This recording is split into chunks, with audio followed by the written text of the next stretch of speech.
Let's get a different perspective now. Let's welcome former senior special agent for the Immigration and Naturalization Service. He's been writing about the battle inside our borders, Michael Cutler.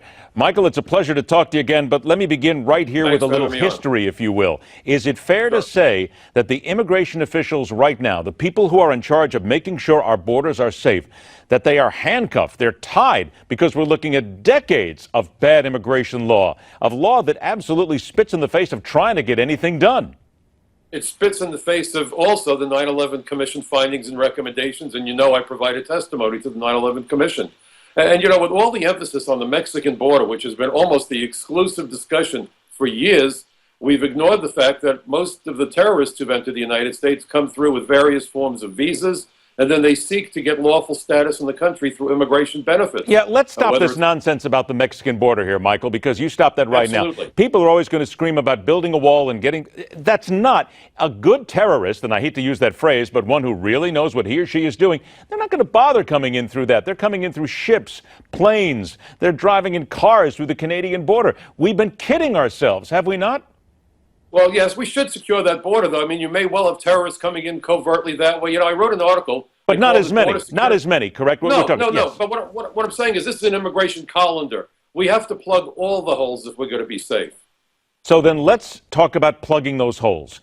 And you're exactly right. With the current laws on the books right now and the people who are dealing in, interviewing these potential suspects, looking at the evidence, is it fair to say that they just don't have the ability, they don't have the tools to get it done right now, thanks to Washington? Resources.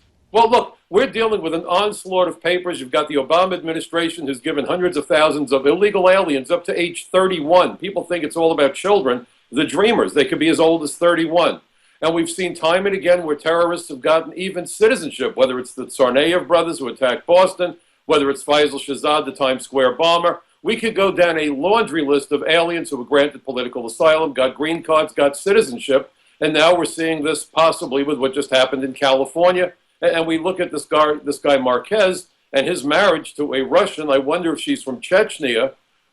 Sex sells. I mean, let's face it. Spies have used sex as an enticement. Marriage fraud works. What we really need is an immigration task force. I spent half my career with the drug task force. It's time that we got ICE out of enforcing any other law other than immigration. Stop worrying about intellectual property right. Right now, they're more concerned about the guy that produces counterfeit Gucci loafers over the guy who produces counterfeit passports. They have contingents of these agents going after kiddie porn. Anybody who purveys that stuff should be in jail for the rest of his life, in my view. But there's so many other agencies that can deal with it. And if you doubt what I'm telling you, go to the ICE website. I call it dumpster diving, and look at what they brag about. 20 seconds, fair to say. Okay. And we've said it again, but let's say it again.